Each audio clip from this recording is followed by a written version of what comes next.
我问过很多，就是他本来是相信不用卖不用卖这样子，但是我说不怕很难呢。我说你是怕他下市吗？也不是。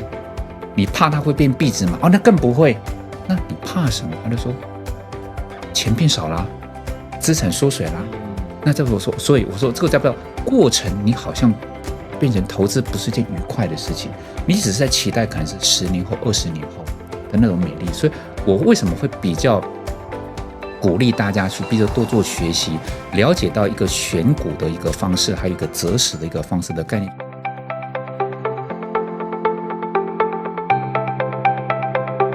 欢迎收听收看理财小时候，我们没有标准答案，只有多元观点，和你一起学习投资与理财，一起打造出有选择的人生。欢迎大家在 Podcast、YouTube 跟 IG 订阅跟追踪我们。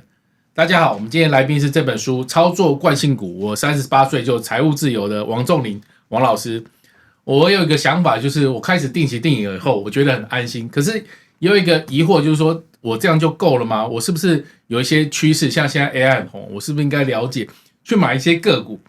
可是我好像不太懂，然后我又想试试看，然后我就想说我是不是应该学习。那我最近有看到一篇文章，就在讲到2件事情，一个是投资赚2种财，一种是时间财，也就是像定期定额，然后来维持我们退休，把这个当作核心。另外一个是赚机会财，比如说你看到这个趋势明显是很 OK 的，比如说像台积电、辉达这种公司，你知道它是趋势是长期向上，那你想要掌握这个机会，这个就算是机会财。那我们今天想要谈的就是这个概念，就时间财跟机会财，也就是核心跟卫星的资产的概念。那我们今天请到王老师来谈一下这件事情，但是我们一开始来请王老师先自我介绍一下。Stanley 还有各位想要投资而且想要好好投资的朋友们，大家好，我是仲林。刚刚其实 Stanley 所提到的这种，就不管是叫机会财，还是本质上来讲，就是反正就是要理财嘛。然后在理财的过程中来讲的话，就是今天大家在做初步的选择的过程中，我相信大家都一定听过一句话，叫投资是不是叫做顺势而为？但顺势而为的过程中，对我来讲，顺势它包含了2个意象，一个叫做选股，一个就叫做择时。那这2种状况来讲的话，其实跟刚刚 Stanley 讲的有点呼应，就是有些人会认为是说，我只要选对了好的标的，那我基本上不用特别去关注时机的问题，也许我就是用定期定额，顶多扩大为叫做定期不定额，那就把好的标的，包括刚刚提到的什么台积电啦、辉达啦，甚至0050这些标的，只要你选择好了标的来讲的话，你就持续的去做一个定期定额的动作，你就不太需要择时了。但是如果说今天你是想要赚取机会财来讲的话，你是不是就知道除了选股很重要之外，择时就是既然它叫做机会，它就代表说机会来的时候你必须去把握。但是有的时候当那个浪潮退掉之后，就像在前一段时间，我相信有些好朋友们曾经听说过，在比较早期来讲，是不是航海王很流行的时候，很多人就是说想要搭上这个机会财，但是他就会觉得很奇怪，为什么别人上了航海王会变鲁夫，他一上航海王变卤蛋，他就会觉得很妙。这个机会财就不是只有选股这件事儿，它对于择时也会很重要。所以取决于是说，今天你在投资的过程中，当然很多人都会觉得说，因为我上班打电脑，下班打孩子，我根本没空。在没空的情况之下，我就我好好选一档标的。甚至来讲的话，其实像 Stanley 很常跟大家分享一个概念，就是如果你不会选标的的话，那你是不是选择一个比较优质的 ETF 其实就够了。那基本上这个概念也没有什么问题，只是说在定期定额的过程中来讲的话，我们也会希望，包括在书里面会跟各位所分享的概念，就是其实你做的，包括你选的标的可能没有问题，你的投资策略像定期定额，它基本上一定是没问题。不过有没有一些方法可以让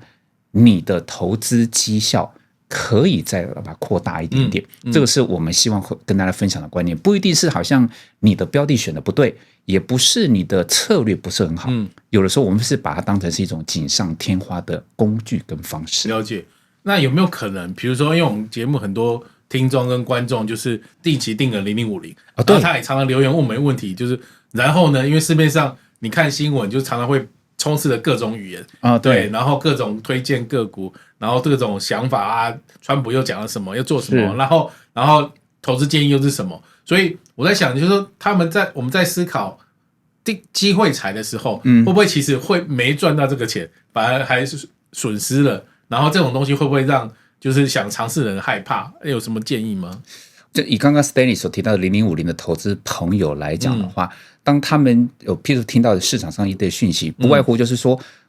是不是有别种的商品比0050还要厉害？我是不是应该换到别的标的去？就像说最近这大概大半年，就是主动式的 ETF 出来之后，对啊，大家也就会觉得说，哎，0050本来已经不差了。但是听到好像有别的商品似乎更好，我要不要把所谓的很好的0050换到更好的标的？这是大家第一个忧虑的点。然后第二个就是好，那我不换。在我不换的情况之下，在0050的投资的过程中，现在不像川普嘛，川普的特色就是早上叫三普，晚上叫川普嘛，就他这改来改去的情况之下，那行情一下子涨1000点，一下子跌1000点，我到底该不该要有一点择时的概念，就是该要退的时候，我到底该不该退？确实。所以等于是说，要不要把0050换掉，或者是说今天我继续持有0050，我要不要有一种进出的一种概念？我想对很多投资人都会是个困扰。那对我来讲的话，我会比较建议，就是说，当你去做任何的投资行为，像我常常会跟我的不管是朋友还是粉丝来讲，我常常会讲一句话，就是投资就是你做什么，不做什么。你都要知道为什么。你不是那种比如说大家很讨厌人云亦云，也很讨厌道听途说，即便0050这档标的已经不错了，但是有些人叫你进场，有些人叫你出场，对，甚至有些人叫你加码，有些人叫你暂时要停扣，真的。所以说就等于是当你接收到这些讯息，因为讯息不外乎两种，一种叫资讯，一种叫杂讯。那你听了之后你会被干扰到，就这些东西我简单跟各位来讲一下。第一个就是0050要不要换来讲话，坦白讲就是我觉得投资人都是这样子。当今天0050就是表现的还不错的时候，当然都很好嘛。但是那种感觉就好像你本来已经赚很多，就是投资来讲会有两种情况会让投资人心里不舒服。第一种叫做亏损亏损是个人都不舒服嘛，对不对？第二个就是说你赚的比别人少，比较心态很闷。常常就是我遇到一个粉丝，那个阿姨啊，我觉得我跟南部的阿姨我都特别喜欢跟他们聊天。阿姨她就说：“老师啊，她说我有赚，但是她说我隔壁的那个啦。”他说我隔壁的那个阿姨，她是那种隔壁的那个其貌不扬体态不良她为什么会赚的比我多我怎么讲我前面贪标他贼这样子所以说好像赚的比别人少他就会有点闷不过你现在回过来说你当初选择0050的初衷是什么就等于是说0050它既然叫做一篮子股票，那一篮子股票不就代表说你对于单一个股的激烈震荡你会比较有感。第一个你不知道该怎么选，第二个个股的这个起伏的那个特质可能让你会受不了，所以你当时才会选择一个风险分散效果比较好的0050，这应该是大家投资0050的初衷之一嘛。然后第二个就是说，既然我不会选股，但是0050已经把台湾市值前50大的都已经包含在里面了，那就代表说，如果台股会有行情，你说这50大的个股不涨，好像也不太合理。所以代表说有行情我应该也不至于错过吧。所以我会建议大家说，如果你的初衷是以所谓的风险分散跟所谓的有行情你不至于错过的这两个因素去出发来讲的话，0050它本来就是个很好的标的。但这个时候我就不太建议是说你看到别人比较厉害然后你就发现你想换过去。有时候我在问粉丝嘛，就说今天你看到外面的行情什么 AI 很厉害对不对，我就想说如果我现在给你一笔钱，你会想要去买台积电还是去买中钢？我说现在台湾人我说以现在对现在台积电了，我就说对是嘛。但是如果说今天假设我给你一笔钱，我强迫你一定要拿一半去买中钢，你有什么感觉？我觉得他就会有点，你为什么强迫我？你为什么要强迫我买中钢？我就是想要买台积电啊。然后我说0050的特色，我们就回到正题咯。0050的特色不是市值前50大。市值前50大来讲的话，就像说你刚刚会希望，如果要赚取所谓的资本利得，你想要赚价差，你想让你的股价蒸蒸日上的情况之下，你希望，比如你可能希望买台积电，你希望买台达电，你希望买，比如说你买，比如说什么辉达的供应链的概念股之类的东西，你不会想要买台塑嘛，你也不会想要买中钢，但是0050规定要买啊，对，因为市值前50大就是当台塑、当中钢、当统一超、当比如说某些的金融股，它的市值本来就是台湾的前50大，那个不是你喜欢还是不喜欢，而是他本来就会去买它。所以按照比例来讲的话，目前虽然那个比例会稍微有变化，但是以目前来讲，0050的整个的投资结构里面，大概有12%，是投资在金融、传产跟所谓的电信股。等于是还是有88%是放在大家比较认同的，包括像台积电、台积电的供应链概念股，还有所谓的黄仁勋的背板股，它至少有大概88%的资金比重是放在这个地方。所以如果说你要挑它的毛病，你会说你那个12%你为什么不干脆放过去？但是记得那个叫做0050的与生俱来的规定。所以在这种情况之下来讲的话，当市场上有行情的时候，台积电会涨，那些相关的一些 AI 或是科技股会涨，那0050它就一定会跟着动。但是在动的情况之下，就因为它有12%是放在其他可能股价在动的态度上可能相对比较温吞一点点，这个你心里要有一个概念。你不能讲是说好像涨的时候它得涨第一名，那看它一定要跟别人比。所以在于取舍的时候，有没有人会比它好？我只能是说，当行情好的时候 ，Stanley 不是帮大家回答了吗？如果我有钱，我一定是都先买台积电嘛。那有些的 ETF， 它是不是把它的资金的比重会几乎全部都放在那个科技股那边？那就代表说，相较于0050，还有12%的资金放在非科技，或者是说所谓的那种非 AI 的概念股。有些的 ETF 它是全部通通放在那边去，那你就会知道行情好的时候，他们是不是可能表现的绩效就会比较好一点点。不过各位，当你在判断你的产品好不好的时候，除了行情热络的时候你去评估，建议你是当行情掉下来的时候，你再来去观察一下。譬如说在今年是不是因为做川普就是轰炸了伊朗的这种状况来讲，在那一段修正的过程中，你不妨去检视一下，你本来以为它好像比0050厉害，那是涨的时候比它涨得多，但是跌的时候它也会跌得比较凶一点点。你这时候就会发现说，当然我们不以亏损为乐啦，但是当你发现在那一段修正的过程中，0050修正8%，你本来觉得它绩效比较好的那些 ETF， 它的修正可能是10%或12%，你突然就会觉得说，还好你有分布一点点到一些比较防卫性的股票来讲。所以通常你去辨别它的0050好与不好来讲的话，我会比较不建议大家说，好像因为它不是绩效最厉害的那一档，你就挑它毛病。那当行情不好的时候，你也没有称赞它。了解。所以我会觉得，你选择0050，你要一开始就会相信你做的算是一个标的的正确的选择。虽然书里面我有跟大家分享一些选择个股的方式，不过其实如果你真的是觉得选股是一个比较辛苦的事情，那你觉得0050的配置也算是符合我们刚刚所谓的，就是只要有行情，它绝对不会错过的一个大原则来讲，选择0050，我当然觉得问题不大。观众们想要开始尝试选股，或是因为其实我对选股也不太熟悉，那我想要试着多赚一点点看看，比如说我可能80%还是70%都放在0050或是00208之类的那个 ETF 上面，但是我想试着选股，因为我可能自己有做研究，然后对自己有点信心，然后想要试试看。可是应该试着去尝试吗？然后我可能会遇到什么问题？很多投资人也会讲是说他也想试试看，对，也想试着选股，但他们一开始都是像 Stanley 一样很客气，都是说啊我不太会，或是说，比如说，我也不是商科背景的嘛，我也可能不是所谓的什么理工背景，对科技不太熟。但是我这样说，其实大家都太过，第一个在态度上面来讲，你有点过度低估了自己。对我们讲说，对于女孩子来讲，对女性同胞来讲，我们那个38女王节刚过嘛，对不对？然后母亲节档期快到了，然后百货公司的那个叫做那个年中庆中间的中嘛，又快到了。当大家要去买那些就是平常要买东西的，但你会看到很多的家里面的女人，那个就是 DM， 不管是纸本的 DM 还是手机的 APP， 哇靠，那比的跟鬼一样。那个数学精算能力，他就说这个叫做，比如说一样是雅诗兰黛的小众品嘛，对不对？这家的小众品跟这些小众品，它这边算在那个摩尔数这样算出来，这边可能便宜一点点，但是这边的那个信用卡折扣的点数比较多，我都觉得说你们才是专业吧。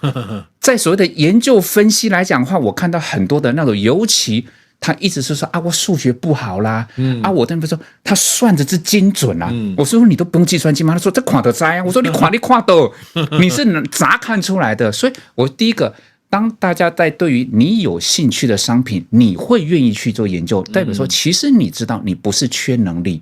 你缺的是方法而已，在能力上面你一定够，男生也是一样啊。买车的时候来讲话，哇，那个讲车，那车感觉它是你生产的，对啊，就是它是涡轮，它是碟刹，它是什么东西？甚至来讲说啊，电动车跟油电车跟油车哪里不一样？讲的来讲，我说你才是研究员吧，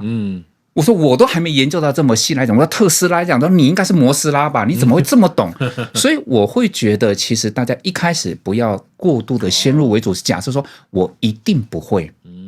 当你有这样子的念头来讲，等于是你在限制了自己学习的一个动力来讲。我相信各位，如果说假设你真的有养儿育女来讲，你一定也不希望你的孩子跟你讲是说这个我看起来好难。我应该学不会，你只要一听到他说我应该学不会，你想法就是说你没有那么差，你只是可能你缺的是学习的动机、学习的热忱，或者是缺一个好的方法而已。你不是能力上学不会，你一定会这样子跟孩子讲。那先来讲的话，当然我也是这样子跟所有的投资朋友讲，不因为你是不是你喝过洋墨水，或是比如说你的学历有多高，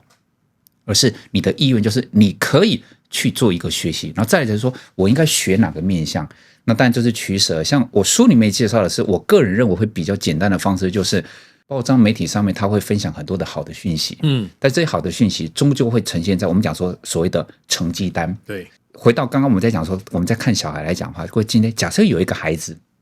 你不知道他在哪儿补习的，你也不太确定他的读书方法是什么。然后你也不知道他在读的过程中他有没有什么小技巧，但是不管题目简单还是题目难，他的考试成绩都能够名列前茅。你会不会相信他是一个就是可能就是在学习上面已经有成就的孩子？一定，你会相信他，对不对？刚刚想说，那你怎么知道这件事情？我跟你讲，财务报表就是一个很忠实的成绩单。你可能不知道什么叫做 DRAM， 你可能也不知道什么叫做 Flash。你也可能不知道半导体在生产过程什么蚀刻的装置、冷光那些东西的确是很专业，但是你会从它的财务报表看得出来，就是说它在不同的财务比率上面，它所呈现的数字，这一个财务比率它象征的是什么意思？那这个象征的意思是不是我很介意的？就像台积电，大家都知道是护国神山，台积电的报表里面它样样都很好，但是哪一些才是比较关键的财务比率？很多女性，我只要一开口问来讲，就是我问8个女生，有10个女生会回过来骂我，他们会认为是说这么简单，你怎么会搞不懂？我想说，就是譬如是说，就是左旋 C 跟生态有什么不一样？我是觉得这个很难，但是对所有女性来说，这不是基本常识吗？所以说，对我来讲，当你把这种心态放在财务报表里面，不要一开始就觉得它很难，但是。如果说今天你把每一个财务比率你都想去做研究啊，那也完了。当你发现你的孩子的课本打开很认真嘛，第一章第一页第一行的第一个字，他就开始画荧光笔，每一句都画荧光笔。那你看了之后，你的问题是什么？就是你的重点在哪里？你一定会就说哇，五颜六色。我看过很多的小朋友，那五颜六色，我会问说，请问一下，你重点在哪里？他说每一个都很重要。财务比率也是这样子啊。按照证交所来讲，基本上公告的规定要公告的财务比率大概84个，每个都很重要。那一般我们在看来讲，我们可能看到100多个财务比率，但是我会觉得有5个是比较重要的，我会写在书里面。那这个部分来讲，就等于是说，如果它是一个体制很健全，像是台积电，不但会赚钱，而且很会赚钱的。那个股价表现应该比较有机会有好的一个表现的，这些东西大概从5个财务比率你大概就可以看得到。但是有人说那财务比率我又不懂，但记得把你研究雅诗兰黛小众瓶的那种动力，把你研究所谓的油电车的那个动力，你拿去看一下，因为它不需要去咬文嚼字，你只要知道它的本意是什么。其实我去晴光市场买东西的时候，阿姨也会问我那我就跟她讲是说，你希望比如说你希望开一家小小的店还是开分店？他就说你成立后都买开分店这样子。我说为什么要开分店？他说刚开始都说不懂嘛，现在都说开分店来讲的话，比如说我的进货成本是不是就会比较低客人是比较多，这样来讲的话，我说你很懂啊。我说那既然要开分店，你开分店是不是需要钱？那你的钱是不是第一个，要么你是自己去把钱准备好，对，要么就是跟亲戚借，要么就是跟银行借嘛，对不对？如果不得已，你一定不会跟银行借嘛，对不对？但是如果要跟银行借来讲的话，你需要扩大规模过程中，你会去跟银行借，对不对？那跟银行借，那等于是如果这间公司它的绩效或它的营运的状态是好的，坦白讲，它会有扩大经营的一个动力在。那扩大经营就需要借钱。那借钱代表说，那如果一家不借钱的公司，你觉得好不好？你不能说它不好，对。但是你不借钱，要么就是你家里面家底很厚，比如说我刚好爸爸姓郭嘛，那基本上来讲，爸爸姓郭来讲，你也不用跟银行借钱了，对不对？你转头跟家里面拿钱就好了。但是一般来讲，如果不是的话，如果在所谓的公司经营的过程中，你难免要去借钱，就代表说你愿意借钱的，就代表说你的规模在扩大的过程中比较有一点点的迹象。再来就可能讨论到你借钱，你不能讲说借钱就是好事，你借钱你是怎么花的？在借钱所说的，它只是在财务比率，它会把转换一些叫做比较学术化的名词，比如说叫做所谓的资产周转率，每一个国字都认识，合并在一起都听不懂。对，但资产周转率的意思，其实白话文就是你借了钱，买了这么多的设备，你到底能不能赚到钱？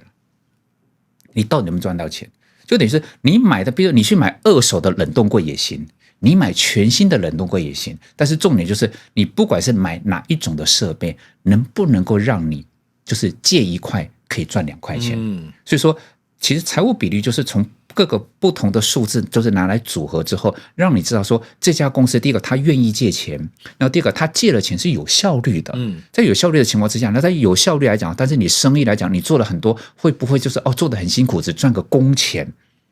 你会觉得很累，很多人都是这样子做得很累，但是感觉好像没赚到什么钱，所以我们会看它的毛利率，那这种东西，所以我会挑几个数字，都是说它这间公司能不能够在业绩上面去蒸蒸日上。那蒸蒸日上就代表股价基本上会很容易反映这种好的公司。所以回过来讲，是当你想要去选择个股的时候来讲的话，我会比较建议各位，你可以先从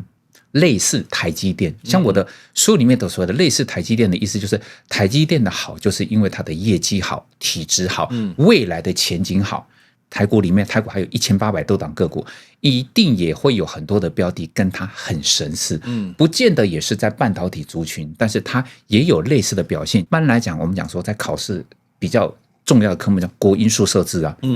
不就5科嘛？你这5科考的都还不错来讲，那就代表还不错。那其他的部分来讲的话，那些都可以当做参考。不过国英数社自这5项标准，你把它列入讨论之后来讲的话，你会很容易挑到一些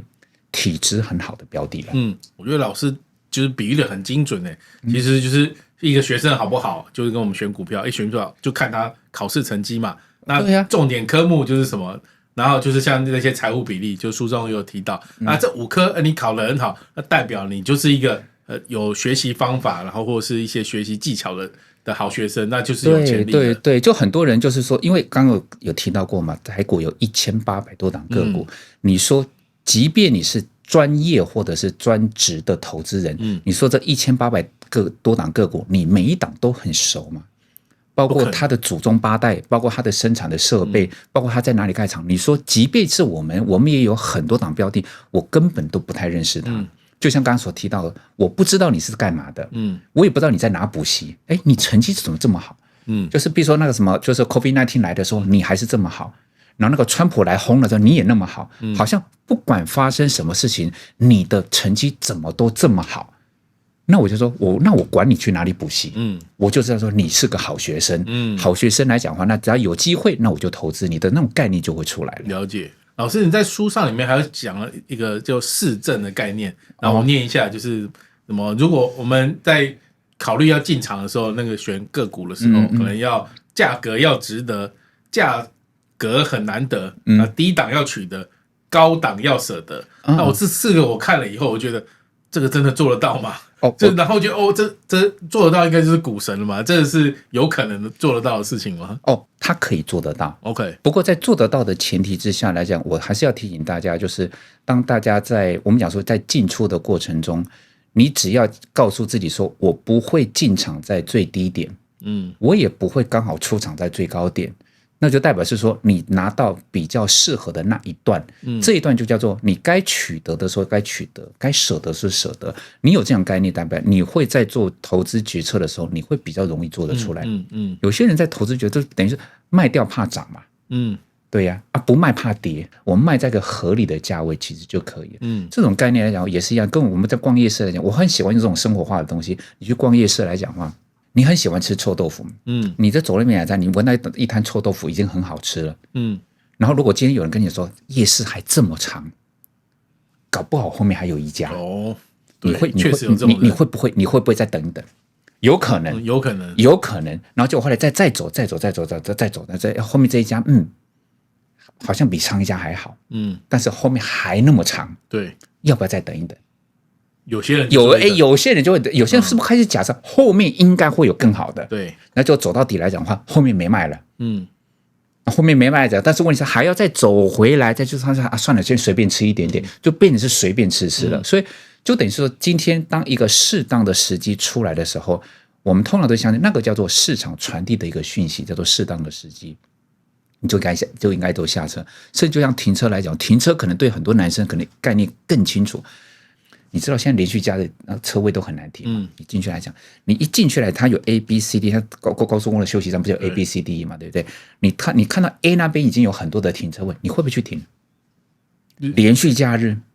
你已经看到 A 有车位了，你停不停？有些人会说，我想要离厕所近一点。后面还有，对，后面还有这样来讲，你就会发现来讲，它 A 不停嘛，B 不停 ，C 不停，他发现他永远都不能停了。你会发现本来 A 的车，好了，绕回来，怎么 A 也没了？对，所以说我会觉得适当的时机就是这是一开始的概念，就是你知道要下车，但是你一个时机就它绝对不是在就是所谓的最高点最低。然后再来就是刚刚就是 Stanley 提到投资四正，我在书里面还搭配一个叫投资四务，这两个是搭配的东西。其实投资四务跟投资四正对我来讲，就是我们在接触投资的世界里面，我们看到很多的投资朋友都有这种毛病。你到底就是投资了好的标的，就是说我一定要就逢低加码，我还可以做得到吗？我一定要出场嘛？我是不是就是我摆着就好了，就不要出场就好了？如果这件事情是你以现在来看的话，各位，这个就是其实你说数学跟投资的过程中会有一点点差异性。就像现在，即便川普这样子稀里哗啦乱搞，不过你今天把任何一档的，比如说你把0050啊，把台积电，把大盘嘛，你摊出来，你把最近这10年摊出来看。你会不会觉得在这10年的过程中，我在任何一个最高点被套牢，其实套没有多久就没事了。应该是，但是不要卖没有关系啊。就即便是甚至你拉到20年，即便你不小心买在就是金融海啸的最高点，你摆久了是不是都没事了？现在看起来都是没事了。那的数学来讲也的确是这个样子。不管说你是看台股还是看美股，都会觉得说我干嘛还要逢低，我干嘛还要舍得，我只要摆着就可以。但是我总会觉得投资不只是结果要很开心，我会觉得过程也应该很开心。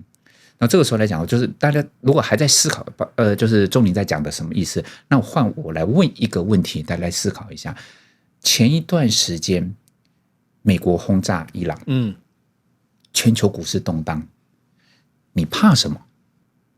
你担心什么？确实是个好问题。0050不会倒啊，台积电不会垮啊，台积电垮了来讲的话，我们会一起跳台湾海峡吗？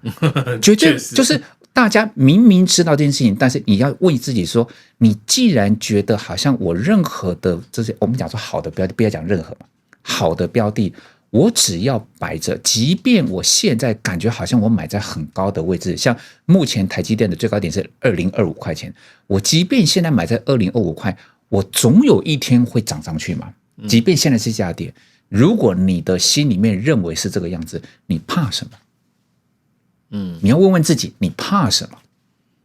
甚至在那个川普那个伊朗事件之前，曾经市场上也很多的杂讯说 AI 会被泡沫。也有这种谣言嘛，那很多人看到这个谣言，我也紧张的要死。我想说，你怕什么？如果你相信0050跟台积电或是很多的优质的好标的根本不会下市，现在的价格修正，未来早晚会回来，终究会回来，你怕什么？我问过很多，就是他本来是相信不用卖这样子，但是我说不怕很难呢。我说你是怕它下市吗？也不是。你怕它会变币值吗？哦，那更不会。那你怕什么？他就说钱变少啦，资产缩水啦。那这我说，所以我说这个叫不叫过程？你好像变成投资不是件愉快的事情，你只是在期待可能是10年后、20年后的那种美丽。所以我为什么会比较鼓励大家去，比如多做学习，了解到一个选股的一个方式，还有一个择时的一个方式的概念，就是并不是说你的这档的标的摆着就会出问题，而是说在摆的过程中，大家也都知道春夏秋冬难免就会有秋收跟冬藏的时机，股价难免会下来，包括现在大家看到台积电都已经1-2千块钱，曾经在2022年的时候，台积电是在年初是688块，年底是370块。那大家会觉得说，现在你问任何一个人说你买在688块的台积电，大家都认为你是股神，因为现在不是快2000嘛，688的成本，现在的2000，你会觉得是股神。但是当时在那一段的过9个月左右的时间点，问每一个人就说怎么办？怎么办？怎么办？所以当你看到一个，比如说看到你一份资料，他已经把最近这10年、20年摊开来给你看，你是不是已经看到结论了？你看到结论的过程中，你都会觉得说我抱着一定没问题。但是投资过程，因为我们比较只走实务派的路线，就是你今天投资的过程中，你不买都没事，你买了感觉你只要一下单买了一档很好的标的，形同遭天谴，因为你买了就开始跌，然后你就发现怎么回事。但是坦白讲，如果你真心觉得摆着不管的那种方式是你可以认同的方式，你就应该告诉你不用怕，就莫急莫慌莫害怕，他跌任他跌，老娘只要一口真气足。而你可以用这种心态来告诉自己。但是我问过，包括很多阿姨，她就说哇真气不足呢，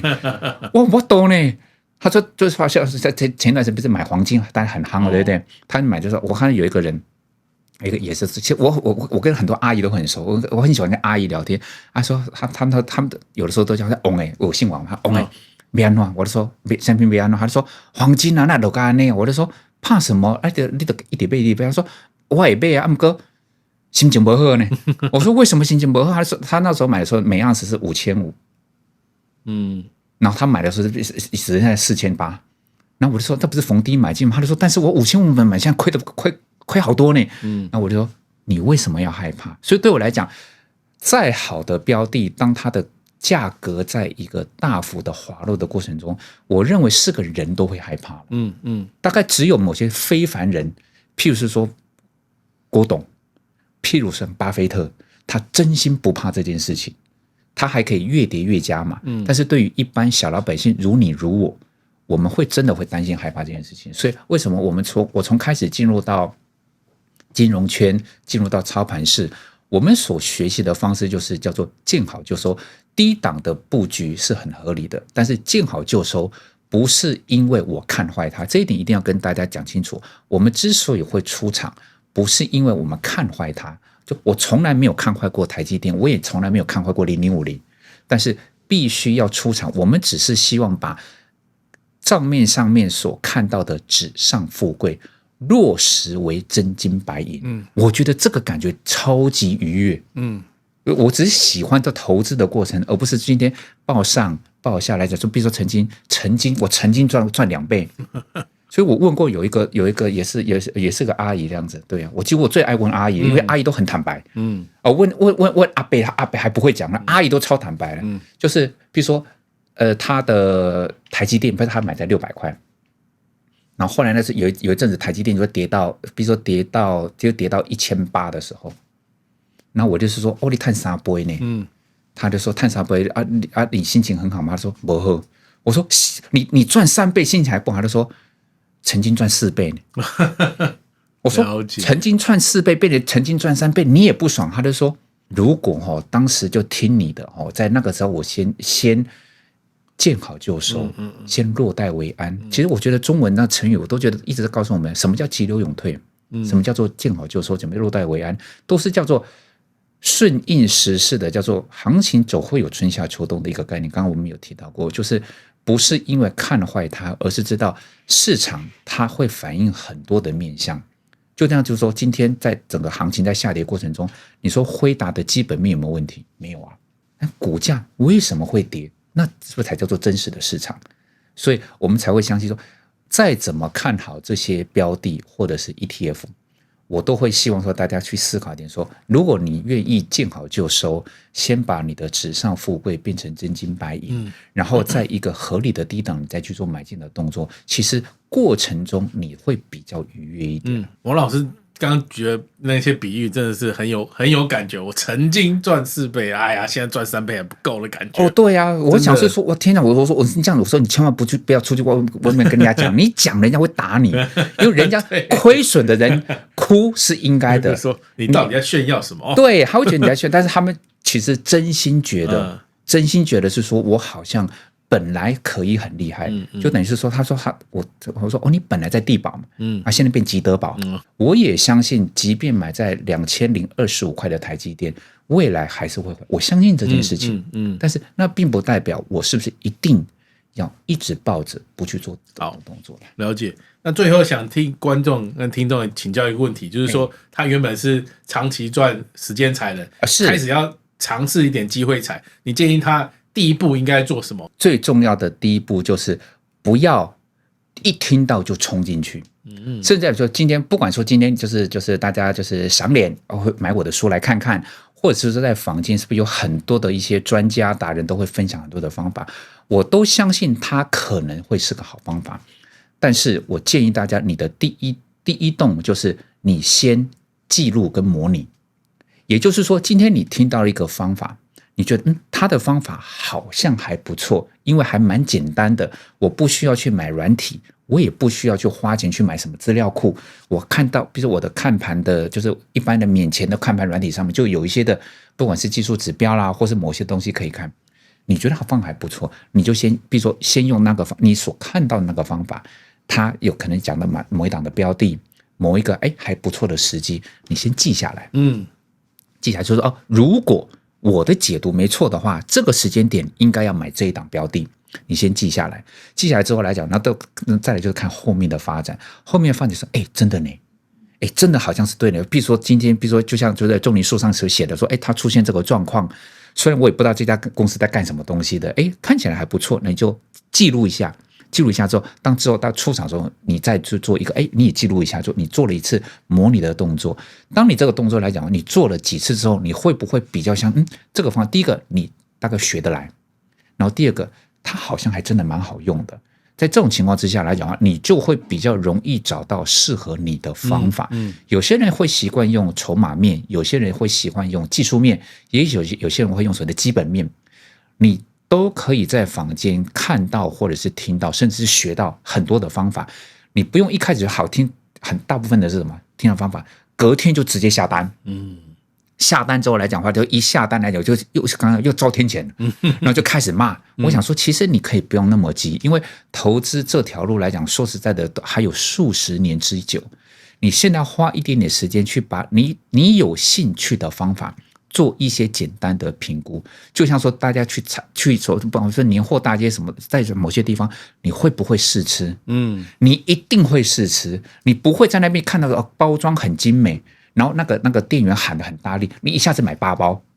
除非是你已经 Google 过了比如说这个是比如说有5颗星的东西，老顾客才会买8包。对，但是如果说今天你是到一个陌生的地方来讲，比如说你到了某一条老街，你每次看到这个东西，好像没有吃过，但是这不知道好不好吃。你也会试吃嘛？对，包括你要买车，你也会试驾吧？对，所以这个尝试这件事情对我来讲是你要去接触跟学习新东西一个必要的动作。你不会希望你的孩子他要骑机车不学啊，他会觉得不就是跟脚踏车一样吗？坐上去这个右手左手就是按2下，不就他如果跟你讲说这有什么好试的？就要买车，你会不会打死我？真的会，你会就说，与其你死在路上，不如死在老子手上。那我心态就出来了。所以我相信大家都知道，如果你在接触，尤其是在学习一些你认为对你很重要的一些技能，记得尝试。尝试来讲，不代表说你真的是拿真金白银去砸，你自己先记录一下。你就会发现很多的方法，你都在做记录的时候，你更容易去归类，甚至是淬炼出哪一个才是最适合你的。也许是这个技术面一看你只要出现红，你就知道了，